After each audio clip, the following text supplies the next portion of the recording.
Hey everyone, this is Stephen Chong. I'm living in New York now, but happy to join you from Austin at Tiny Aquatics. We're going to be doing a workshop later on, big 120 centimeter tank, but before that, messing around a little bit in this 60p. Getting back to basics, speed scaping, throwing things in the tank, but being decisive. Are you making a cliff? Are you making a forest? Single tree? What is it that you're doing? 1 minute, 2 minutes? How clearly can you make your vision in that small time frame? You can see that we're surrounded here by a whole bunch of hardscape. It's really like being at a candy store. So we're just going to grab things, put them in, and try to be decisive. So one thing at a time, and I'll come back to you with my thoughts after each scape. First thing we need is some sand, right?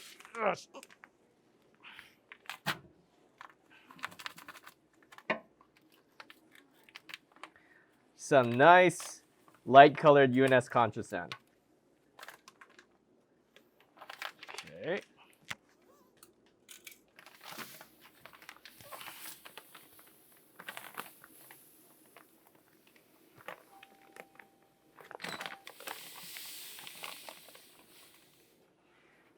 So one trick that a lot of high-level aquascapers will use is that when you're making the aquascape, unless you're planning to lower the water for a contest specifically, then if you're using the whole front face and you're going to include the whole front face in your design, you want to keep the sand as low as possible in front. You're getting yourself the more display area, the most amount of display area that way. And it just looks really nice and professional when it's clean and flat up in front. Let's see here. But we're going to be a little bit messy here because we're playing around.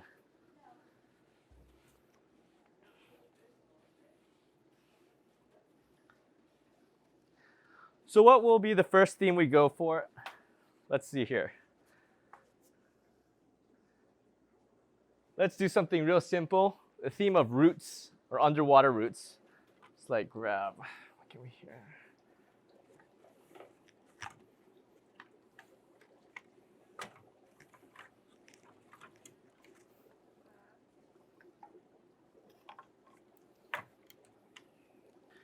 When you're organizing your hardscape, you want to pick out what pieces that you're going with, but you want to try to organize things from large to small so you can find them very easily.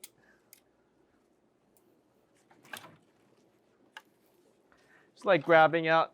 As you pick different pieces in a setting like this, you can use your imagination. Think about how things are going to come together. Like a piece like this, I think, almost starts to decide the aquascape all by itself. Let's see here. All right. Now, clearly, we're not going to be doing any like wood modifying here. We're just like using things as they are, putting them together on the fly.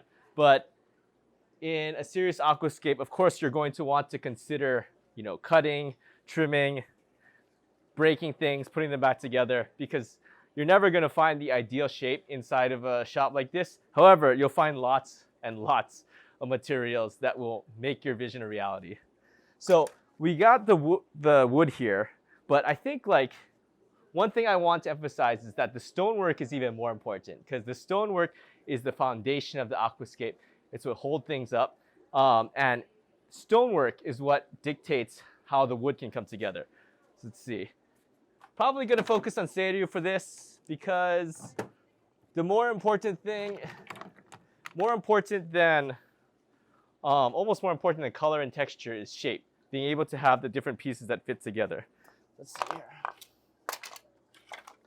So if this is going in, okay. So.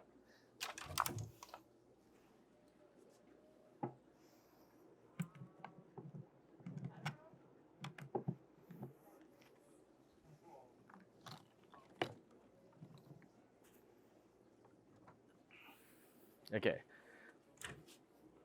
Let's see here. So, gonna need stability and form stability, but like, just remember that every time you put in a piece in, it's creating shadows, it's creating textures, and you're going to want to think about how those are coming together as you put the scape in place. All right. And for this type of exercise, the point is not to be perfect, because anyone can be perfect with the right amount of time. The idea is how quickly can you bring your vision together. Okay.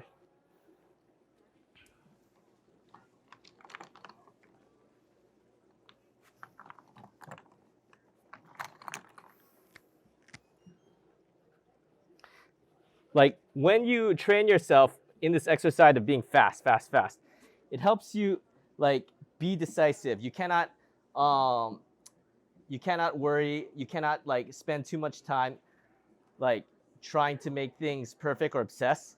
You just got to go, and you have to try to remember what's the original concept in your mind and be as purposeful about it as possible. So here I'm just putting in stones to hold things in place and keep shapes. But you can see I'm trying to keep pockets, open areas, just in order to not let things look like a block of hardscape. You want to have space. You want to get off the ground. You want to have like movement inside of even the stonework. But like there, that foundation is done. So let's put in this piece of wood. All right.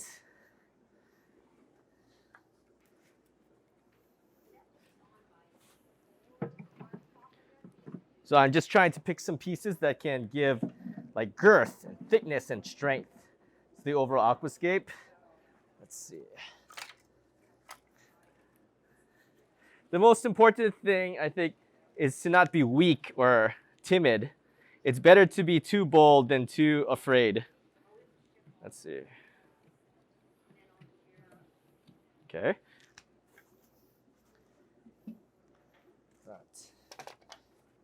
What I didn't like about that piece just there, it made things look a little bit too uniform throughout. What you want is like unbalance that gives kind of an aha moment. So you see, like this piece doesn't look like it should be in this aquascape. It doesn't really look like a root piece, but strangely, if you find the right position for it, you know, the important thing with this is finding the right place for lines. You notice like I could do like something like this. This would be very standard, right? Kind of typical. But then like the rhythm of everything would be the same. 1, 2. It has to be like thick, thin, 2 to 1. Like open things up so that, you know, there's an unbalance that creates balance overall. Okay. And like if this piece doesn't look like it naturally flexes, you could always find like something small that interlocks and gives an excuse. Like now it feels like it's connected together. And like the point is not to have like perfect executed details. Detail is the last thing you should care about. It's the very last thing, because I could always make connections with like putty or sawdust or what have you. But the point is to get the skeleton. What is the point? What is the shape? The point is to talk about roots.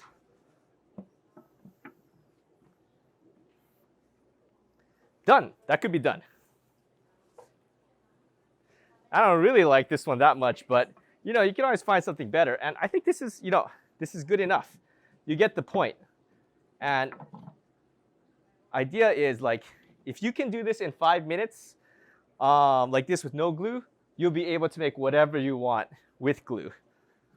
So that's one. Now let's move on to the theme of a single tree. How's that? I can use the same piece of wood even. But if I'm talking about a single tree, then the scape should be center. Where is the main focal? Where is the main actor of that one tree going to stand? So instead of that singular, the convex shape, right? Let's make a single triangle. It's another pretty typical pattern in aquascaping. But even when I make a triangle scape, I don't want to, like the really easy thing would be go like this, right? This might be what you see in a typical triangle style foreground. Moving the sand over to that side, right? Something like this. But you notice there's no flow into the corner. Everything is kind of sitting together. What you want is to get the scape off the ground and breathe. So we're going to open it up. Here. And one thing I can even do is put a small stone. This one is kind of too big, but this could be like the toe.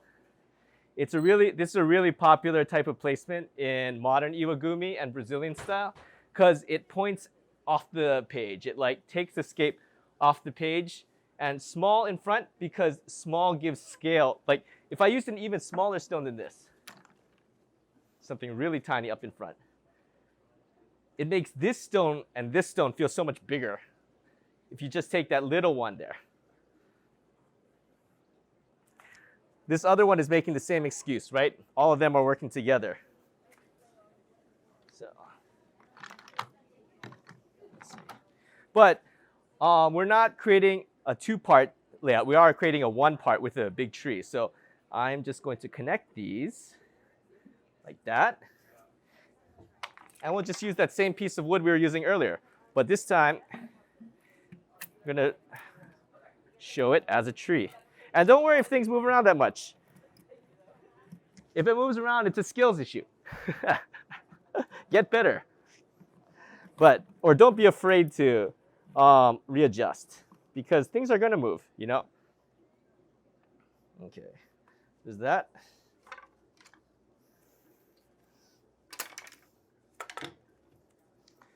So even using these same pieces of wood we were using before. Okay. Okay. Maybe I don't have the thickness that I want over there, so we'll need more thickness, right? How's that? Now I'm wishing I had some wire super glue. We do. We have wire and super glue for the main demonstration, but we're just messing around here. And sometimes, no, I don't need that. But here, okay. But I get what I was trying to do. Something like, no. I need one really simple piece is what I need. Okay, maybe even this could work.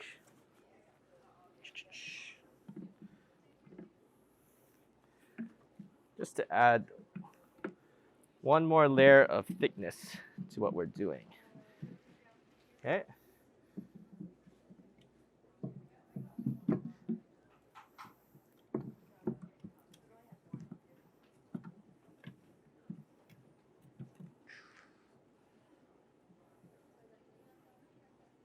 Boom, there we go. Done, there's my single tree. If anything, the only thing would be to like try to connect these in the back, right? Have like some kind of small piece that reconnects things. What I don't want to do here is accidentally show too much of this, and suddenly the back is real thick and now everything is the same thickness. It's got to thin out in that one point in the back. So like, there. There's our tree. Or stump, as you will. Okay, how about next we do underwater fallen stumps in a underwater scene, kind of like Silent Pool, my 2021 aquascape. You can see it on my YouTube channel, Steve Scapes. Actually, like many of these are repeat themes. I think like once you've tried a lot of different themes, you'll find that you have a certain number of patterns that you're comfortable with. Obviously, you always want to try to break your areas of comfort too, but just having those few set of comfortable patterns will help you learn and evolve towards others as well. So let's do sunken trees, kind of like Silent Pool. Let's see. For that, first I need, again, rock work, but what kind of rock work? Well, let's just make a simple canyon scene first. Or not so much a canyon, but like an underground, like we need a circular underwater area made with the rocks. And so what you can see, what I'm really caring about in doing this is making sure that we don't want all of the rocks to sit like this, okay? Like flat, no shadows. All of them should be creating a pocket, okay? Like this. Here, wait.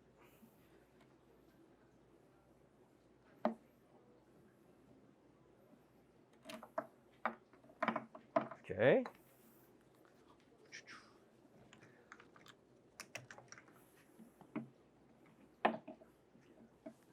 No.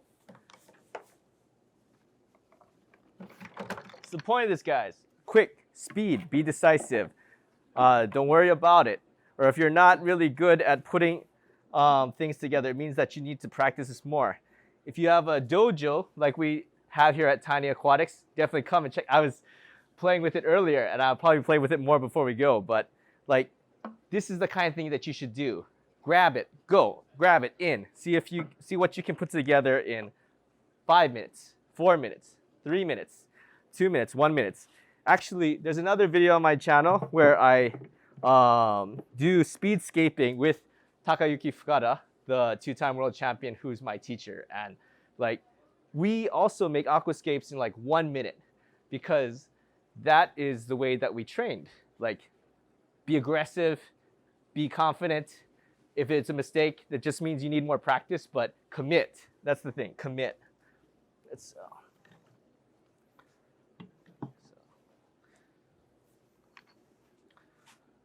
just go, go, go, go, go.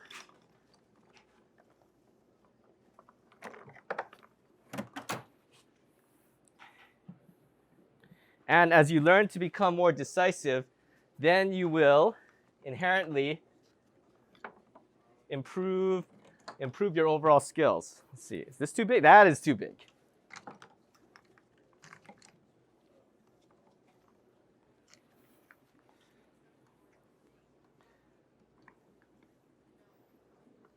Okay. Okay, but the rocks are not the main thing. This is a wood layout after all. So you might notice that right now, the foreground of this area is really flat looking. It's not that interesting because actually what we need is more sand.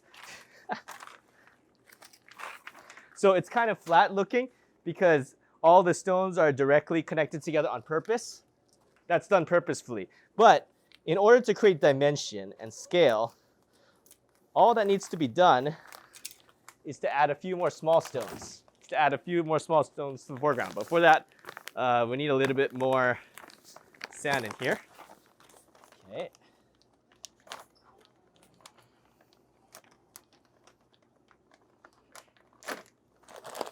All right. They never said that aquascaping was a physically light activity.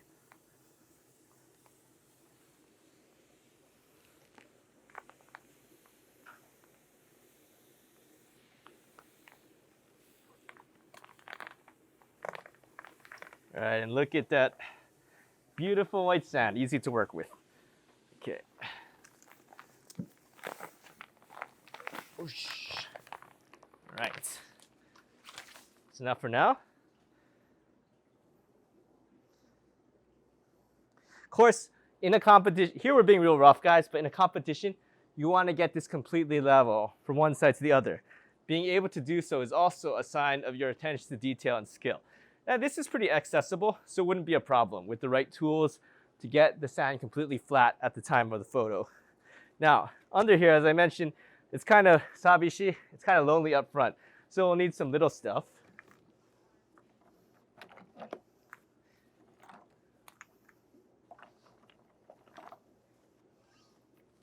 I'd say these are actually a little bit too big, but good enough, you can get the point. It's about scale. Small up front makes the other things bigger. And also small in back makes everything seem farther away. So like if you put, I think this is still too big, but you know, just a hint of something in back. It's a sign that whatever scene that you're making continues on into the focal point, into the vanishing point. Okay. Just see that one little stone right there? It's doing so much work. Just that one little stone is doing so much work, giving everything more scale. Let's see here. Whew. I should have asked them for a sand leveler and a brush, but that's okay. Being quick.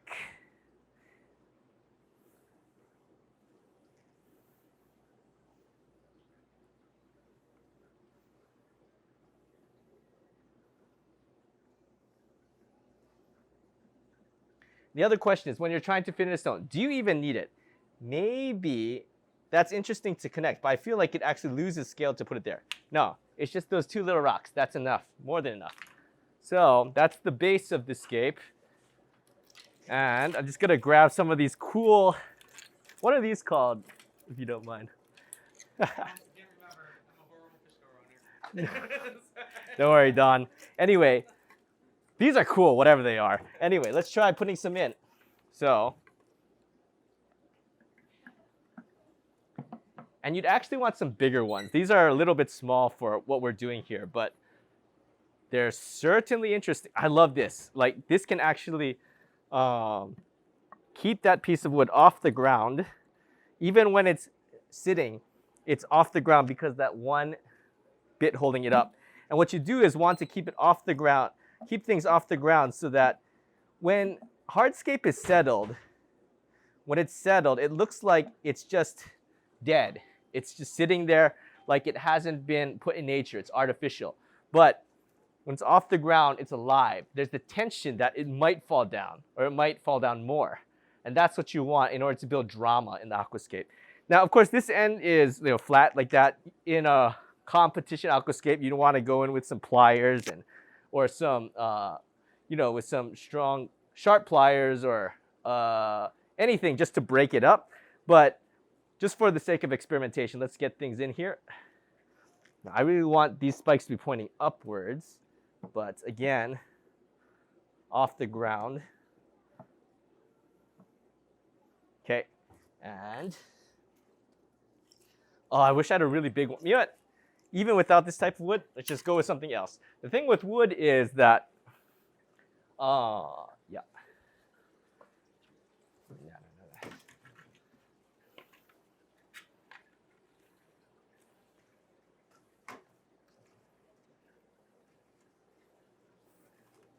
So wood is more forgiving than other types of material like rock at not being all the same, using different types together. Especially after the water fills, the color of different wood will just kind of, it'll all become the same.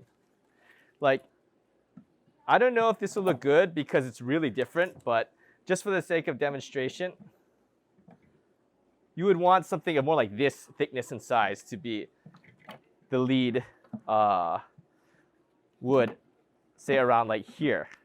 And what you're doing is creating that sense that you're kind of coming in from a fish-eye perspective. You're putting the audience underneath the wood to see the world underneath. But let's just try to stick with these logs because, we have them. And to keep things a little bit more thematic looking, it's fine if they're not at the size or proportion that we want today because we're just playing around. So, but still, I'd want to have one like that. That maybe. They link together. I love it. Then, can I break this a little bit? So, there's a couple too many. Like the thing in nature is this is like you see, there's perfect rhythm of all the different spikes, but in nature you won't really see that. It'll be more like some places are flat and some places are sharp. So I'm just gonna remove a couple of them. And see how already that looks totally different? And that we place in the background, in the viewpoint. Yeah, because it gives, just having that thinness in the back. Maybe if this is the final endpoint you want to bring the eye. I think if I want to make that the final endpoint, I'd have to arrange things up to give a little bit more open space. But, whew.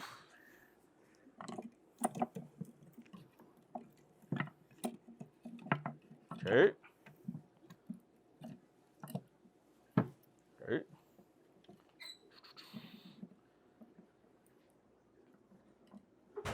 Yeah, okay, so now there's, so there's more open space up here now. I could bring that piece of wood right there. So that leads into that final open space. Hopefully it's leading there into the camera as well. You can see that final piece right there leads the eye to the last point. Gives a sense of distance, gives a sense of scale compared to the other pieces of wood. Real quick, be intentional. Try to show the audience what you're doing. And when you're practicing like this, Don't hesitate. Don't second guess. If anything, making it fast and intentional will help you clear your thoughts, clear your mind, commit, and then when you do a full large scape, you'll be able to make whatever you want.